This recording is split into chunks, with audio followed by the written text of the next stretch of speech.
Assalamualaikum warahmatullahi wabarakatuh.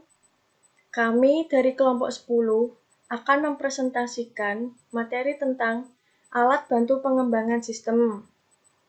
Sebelumnya, perkenalkan nama anggota kami. 1. Anitya Ayu Rahmatika, NIM 202053148. 2. Hidayah Daniawati, NIM 202053194. 3. Nadifa Naifa Najla, NIM 202053225. 4. Abdur Roshid, NIM 202053232.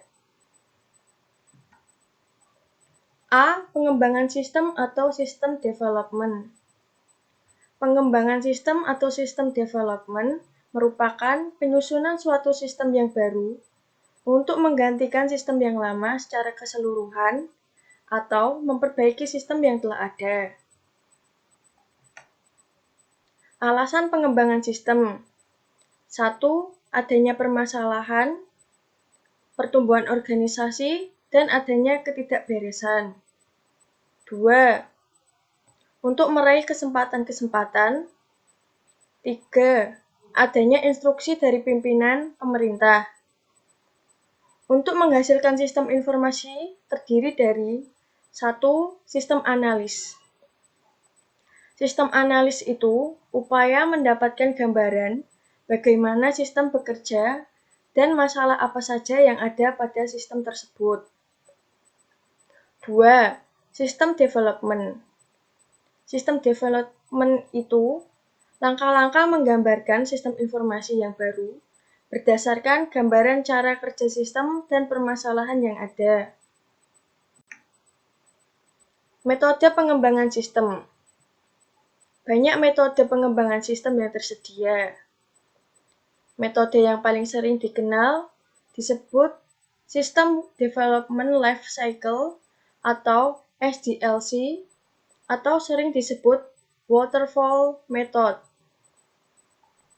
Alternatif metode lain prototyping ada Case Tools, Joint Application Design, Rapid Application Development, Agile Methodologies, dan Extreme Programming.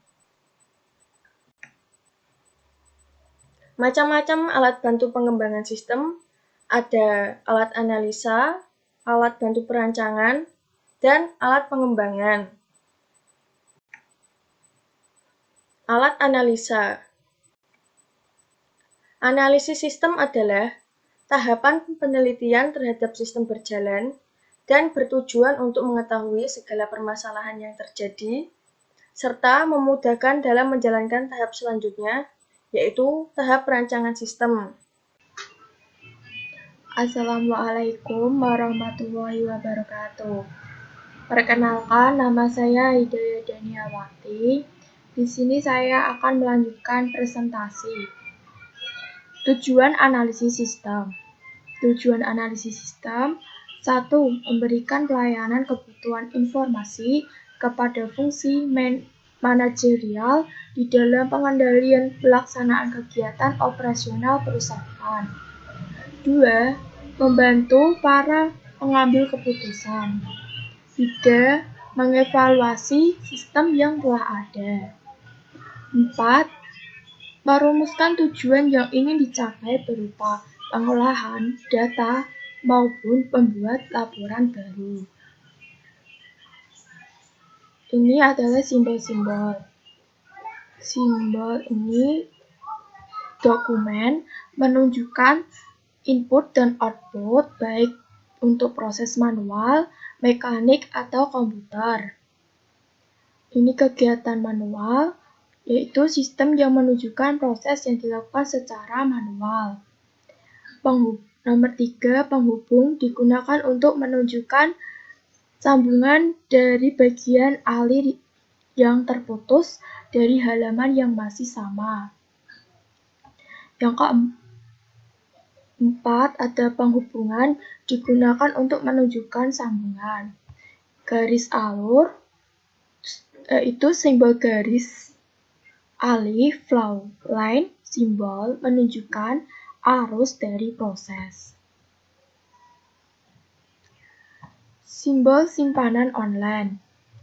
File non-komputer diarsip urut angka, numerikal. File non-komputer yang diarsip urut abjad, alfabetikal. File non-komputer yang diarsip urut tanggal. Yang kedua ada alat bantu perancangan. Alat bantu perancangan untuk dapat melakukan pengembangan sistem sesuai dengan metodologi pengembangan sistem yang terstruktur, maka dibutuhkan alat dan teknik untuk melaksanakannya, agar analisa dan hasil yang ingin dicapai dapat mencapai hasil yang maksimal. Alat-alat yang digunakan dalam suatu perancangan sistem umumnya berupa suatu gambaran dalam penelitian. Alat bantu perancangan sistem informasi dibagi atas 3 bagian, yaitu alat bantu perancangan sistem, yang kedua ada alat bantu perancangan logika program, yang ketiga ada alat bantu perancangan database. Selanjutnya ada alat bantu perancangan sistem, yaitu alat bantu perancangan sistem terbagi atas 3 macam. ASI atau aliran sistem informasi, yang kedua konteks diagram, yang ketiga DFD atau data flow diagram. Ini aliran sistem informasi simbolnya. Untuk proses manual digunakan untuk menggambarkan kegiatan manual atau pekerjaan yang dilakukan tanpa menggunakan komputer. Yang kedua, seperti segitiga ini, arsip untuk menggambarkan penyimpanan data baik dalam bentuk arsip dan file komputer. Yang kayak persegi panjang ini, proses komputer, proses yang menggunakan komputer di mana pengolahan data dilakukan secara online.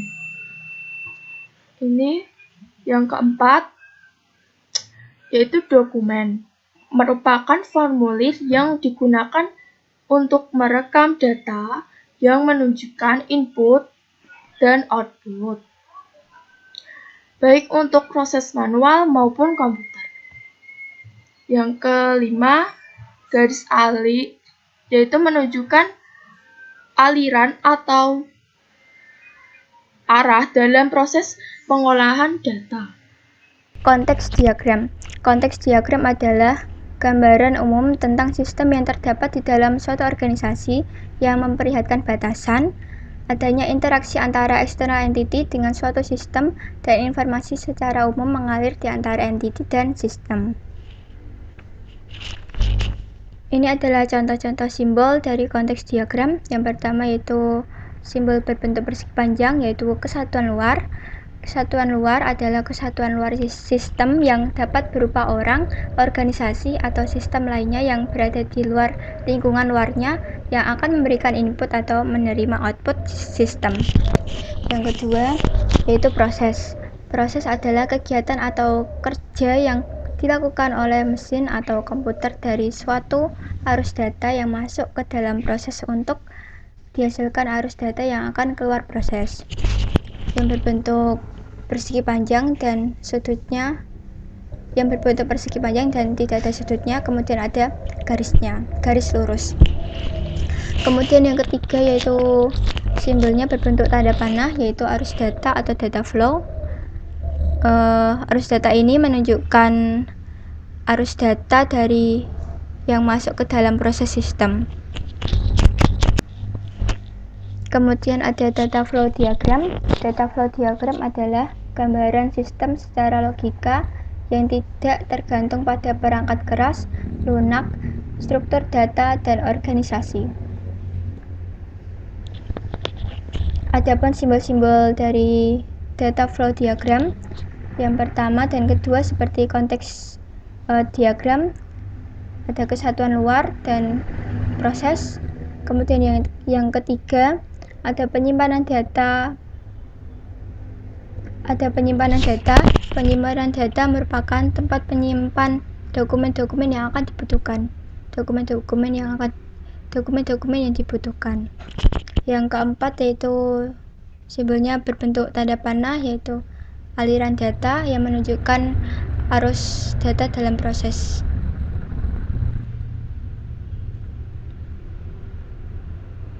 Yang kedua yaitu alat bantu perancangan logika program. Alat bantu perancangan logika program itu ada dua, yaitu struktur program dan flowchart. Yang pertama yaitu struktur program. Struktur program menggambarkan menu utama pada program yang akan dirancang, juga menampilkan apa yang akan dikerjakan pada sebuah sistem, atau membuat bagian bentuk spesifikasi dari modul-modul program yang dikerjakan pada sebuah sistem. Simbol dari struktur program ini ada dua, yaitu yang pertama simbol sumber dan yang kedua adalah simbol proses terdefinisi. Kemudian yang kedua flowchart. Program flowchart adalah diagram alir yang menggambarkan urutan logika dari suatu prosedur pemecahan masalah. Simbol-simbol dari flowchart yang pertama adalah simbol input atau output, itu berbentuk jajar genjang. Yang kedua simbol proses berbentuk persegi panjang. Kemudian yang ketiga simbol garis alir berbentuk tanda panah. Kemudian ada simbol penghubung yang digunakan untuk menunjukkan sambungan dari bagan alir yang terputus, baik pada halaman yang sama maupun di halaman berikutnya. Saya akan melanjutkan penjelasan dari kelompok saya. Yang kelima yaitu ada simbol keputusan. Simbol ini digunakan untuk suatu penyelesaian kondisi di dalam program. Yang keenam ada simbol proses terdefinisi. Simbol ini digunakan untuk menunjukkan suatu operasi yang rinciannya ditunjukkan di tempat lain. Yang ketujuh ada simbol persiapan. Simbol ini digunakan untuk memberi atau men-set nilai awal suatu besaran. Yang kedelapan ada simbol titik terminal. Simbol ini digunakan untuk menunjukkan awal dan akhir dari suatu proses. Dan yang ketiga ada alat bantu perancangan database. Nah, alat bantu perancangan database ini terdiri dari dua bagian. Yang pertama yaitu ERD, Entity Relationship Diagram, dan normalisasi database. Nah, yang pertama, ERD berisi komponen-komponen entitas dan himpunan relasi yang masing-masing dilengkapi dengan atribut-atribut yang mempresentasikan seluruh fakta yang ditinjau sehingga dapat diketahui hubungan antara entity yang ada dengan atribut-atributnya. Nah, ini ada 5 simbol. Simbol yang pertama, ini entity.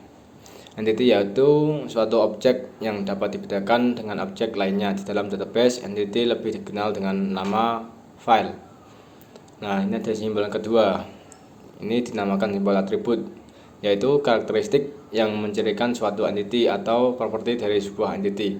Di dalam database, atribut dikenal dengan nama field. Nah, yang ketiga ada simbol field key, yaitu data yang bersifat unik dan tidak akan pernah sama dengan yang lainnya.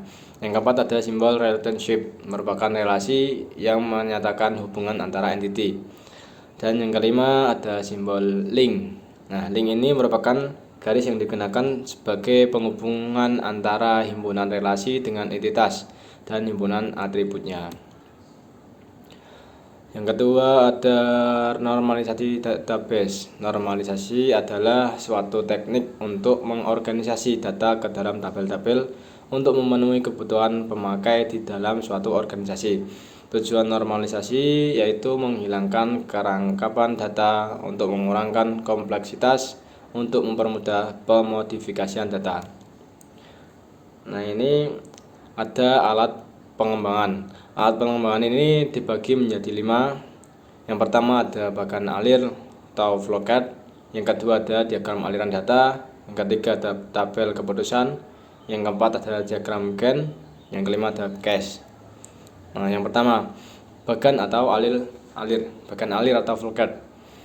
Gambar yang menggunakan lambang-lambang baku untuk menggambarkan sistem atau proses. Nah, bagan alir atau flowchart ini terbagi kepada 3 macam, yaitu flowchart dokumen, sistem, prosedur, dan program. Flowchart dokumen.